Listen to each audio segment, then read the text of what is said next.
Just 22 people are needed to colonize Mars as long as they are the right personality type. A study claims researchers estimated that as few as 22 people would be needed to sustain a colony on Mars, but there are lots of caveats, and the new study largely misses the point of colonizing the red planet in the first place, experts say. Only 22 people are needed to create a colony on Mars. An optimistic new study suggests. However, not everyone agrees, and some experts think that more people would be needed to create a lasting human presence on the red planet.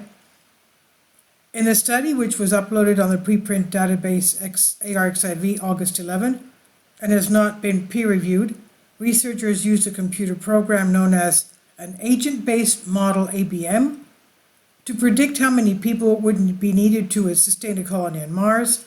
ABMs simulate how well groups react to challenging scenarios based on their personality types.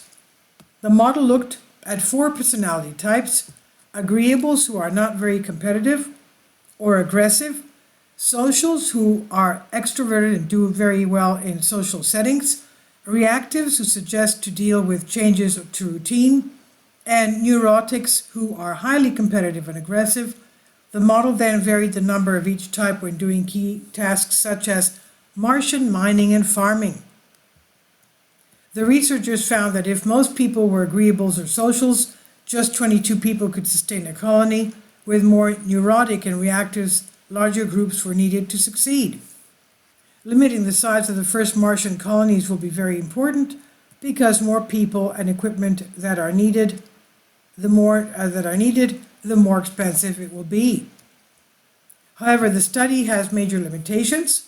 For example, the model assumed that someone else had built the colony's infrastructure, such as buildings, vehicles, and other equipment.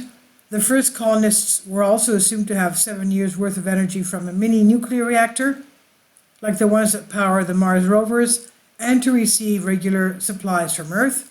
The model also only simulated the first 28 years of the colony. Models were deemed a success as long as at least 10 people survived to the mission's end. As a result, not everyone is convinced that a colony with so few people would work out in reality, especially if the end goal is creating a self-sustaining civilization on the red planet. 22 people is not enough to build and sustain a fully functioning and autonomous colony on Mars. Jean-Marc Salotti, an astronautics engineer at the IMS, that's Integration for Material to Systems Laboratory in Bordeaux, France, told Live Science. Salotti's research had previously found the minimum to be 110 people. Just 22 people may survive on the planet for a limited time, as long as they have the necessary infrastructure, energy, and resources, but they would not thrive, he said.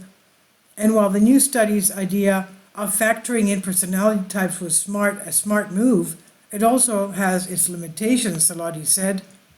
For a colony, a similar dispute or conflict could lead to a disaster, Salotti said, but the 4 personality types used in the study are oversimplified.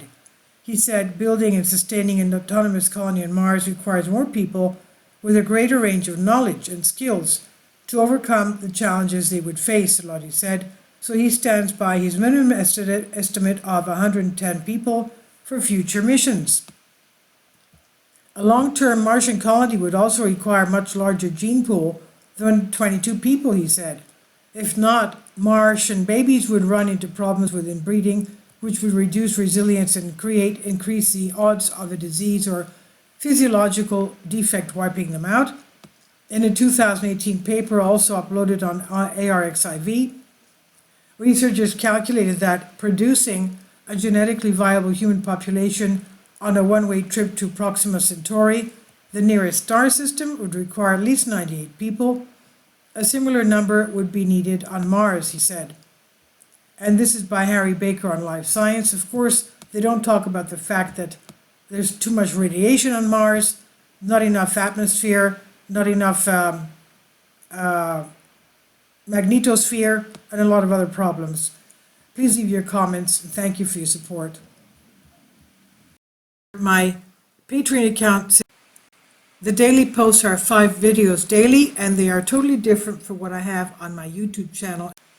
Thank you so much for your support. and that you find all my content so interesting. You'll find the Patreon account details in the description box below.